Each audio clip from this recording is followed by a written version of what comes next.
नमस्कार साथियों, स्वागत है आपका एमएस स्टडी पॉइंट में। दोस्तों, हम भारतीय राज्य व्यवस्था में राष्ट्रपति को पढ़ रहे हैं और राष्ट्रपति के बारे में हमने पिछली जो क्लास थी उसमें अनुच्छेद 52 से 62 के बारे में चर्चा की थी।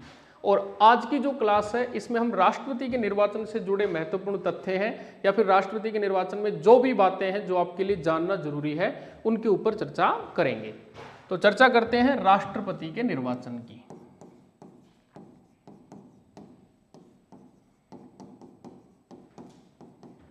राष्ट्रपति का निर्वाचन ये काफी इंपॉर्टेंट है, बार बार परीक्षाओं में प्रश्न भी आते हैं। देखना क्या है, सबसे पहले राष्ट्रपति का जो निर्वाचन है वो केंद्रीय निर्वाचन आयोग संपन्न करवाता है। इलेक्शन कमीशन ऑफ इंडिया, भारतीय निर्वाचन आयोग या केंद्रीय निर्वाचन आयोग के द्वारा राष्ट्रपति का चुनाव संपन्न करवाया जाता है। ठीक है। नंबर 2, राष्ट्रपति का जो चुनाव उसमें जमानत की राशि 15,000 रुपए होती है। राष्ट्रपति का चुनाव लड़ने वाले उम्मीदवार को जमानत के तौर पर 15,000 रुपए जमा कराने होते हैं। तो जमानत की राशि कितनी हो गई? 15,000 रुपए। अब देखो, ये जो जमानत की राशि है, अगर किसी उम्मीदवार को कुल डाले गए वैध मतों का 1/6 हिस्सा नहीं मिला, कितना? कुल डाले गए वैध मतों का 1/6 हिस्सा नहीं मिला तो उसकी जमानत जब्त हो जाएगी। जमानत जब्त हो जाएगी। और जमानत जब्त किसके पास होगी बेटा? वो होगी RBI, reserve bank of India, या भारत का जो रिजर्व बैंक है उसके पास उस आदमी की जमानत जब्त हो जाएगी अगर कुल डाले गए वैध मतों का 1/6 हिस्सा उसे प्राप्त नहीं हुआ है। ठीक है।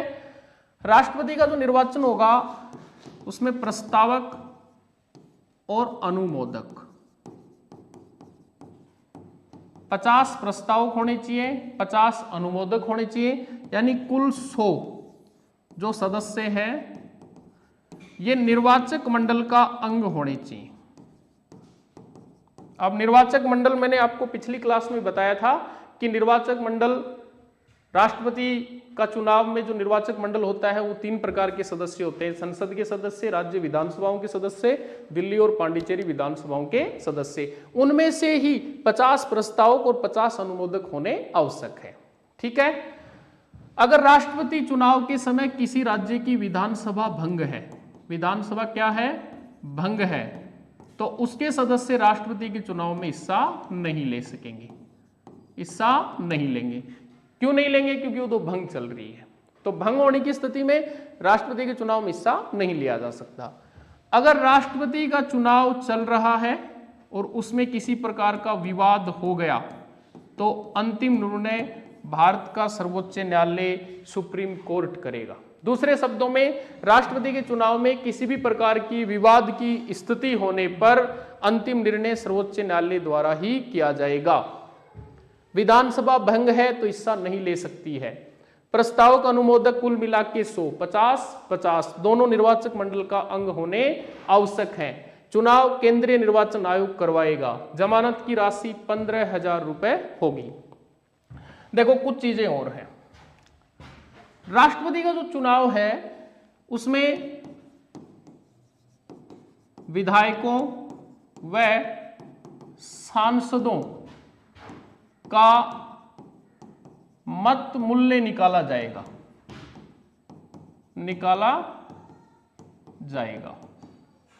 किस किस का मत मूल्य निकाला जाएगा? विधायकों का और सांसदों का। ठीक है। ध्यान रखना, विधायकों का मत मूल्य अलग अलग होगा, मत मूल्य अलग अलग होगा। अलग अलग क्यों होगा? क्योंकि राज्यों की जनसंख्या क्या है बेटा? अलग अलग है। पर समस्त सांसदों का मत मूल्य समान होगा। दोबारा समझना बेटा, विधायकों और सांसदों का मत मूल्य निकाला जाएगा, सांसदों का मत मूल्य समान होगा, चाहे वो राजस्थान, यूपी, बिहार, हरियाणा कहीं का हो, और विधायकों का मत मूल्य अलग अलग होगा क्योंकि राज्यों की जनसंख्या अलग अलग है। चुनाव में 1971 की जनगणना को आधार माना जाएगा। 1971 की जनगणना को क्या माना जाएगा? आधार माना जाएगा। उसी को आधार मान करके मत मूल्य निकाला जाएगा। अब मत मूल्य निकालने का सूत्र होता है सांसदों का अलग और विधायकों का अलग। कैसे निकालते हैं देखो, विधायक का मत मूल्य निकालने का सूत्र, मूल्य निकालने का सूत्र कैसे निकलेगा विधायक का मत मूल्य देखना। 1971 की राज्य की जनसंख्या बटा राज्य विधानसभा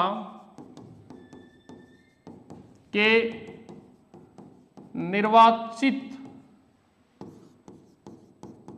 सदस्यों की संख्या, 1971 की उस राज्य की जनसंख्या बटा उस राज्य विधानसभा के निर्वाचित सदस्यों की संख्या भाग 1000। इस सूत्र से हम किसी विधायक का मत मूल्य निकाल सकते हैं। किसी राज्य के विधायक का मत मूल्य निकालने का सूत्र है उस राज्य की 1971 की जनसंख्या, राज्य विधानसभा के निर्वाचित सदस्यों की संख्या भाग 1000। ठीक है। सर्वाधिक मत मूल्य वाला विधायक यूपी का होता है जिसका मत मूल्य 208, इंपॉर्टेंट है। सबसे कम मत मूल्य वाला विधायक सिक्किम, महज 7। राजस्थान के विधायक का मत मूल्य 129, 7 में। छत्तीसगढ़ के विधायक का मत मूल्य भी कितना है? 129। तो सबसे ज्यादा 208 यूपी और सबसे कम सिक्किम 7, क्योंकि जनसंख्या यूपी में ज्यादा है सिक्किम में कम है। अब बात होती है सांसद की। सांसद का मत मूल्य निकालने का सूत्र,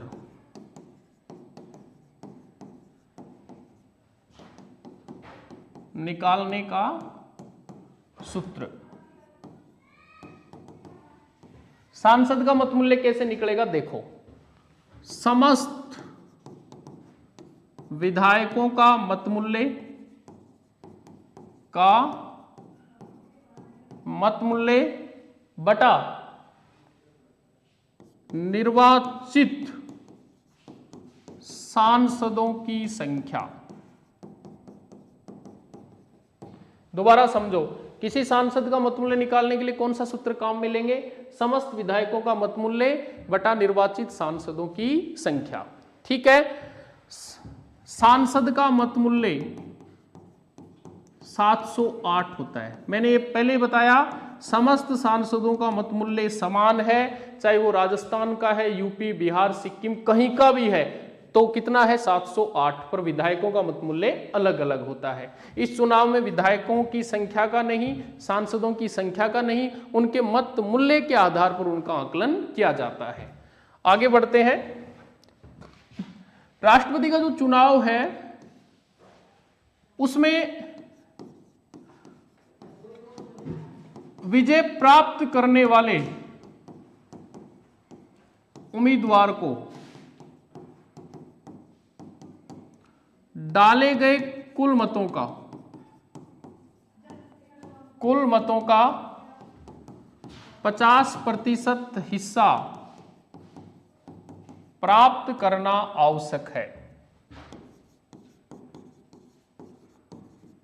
मैं दूसरे शब्दों में बता देता हूं, जब तक उस उम्मीदवार को विजय घोषित नहीं किया जा सकता है जब तक कि उसने कुल डाले गए वैध मतों का 50% हिस्सा प्राप्त नहीं कर लिया हो। और अगर ऐसा नहीं होता है तो फिर उस चुनाव में द्वितीय चक्कर की मतगणना करवाई जाती है। प्रथम चक्कर से अगर रिजल्ट्स नहीं निकलता है तो जो द्वितीय या दूसरा चक्र होता है उससे मतगणना करवाई जाती है। तो आज की जो क्लास थी उसमें हमने मुख्य रूप से राष्ट्रपति के निर्वाचक मंडल और राष्ट्रपति के निर्वाचन के बारे में पढ़ा है। बताया मैंने आपको आनुपातिक प्रतिनिधित्व की एकल संक्रमणीय मत प्रणाली के द्वारा राष्ट्रपति का चुनाव कैसे किया जाता है। धन्यवाद।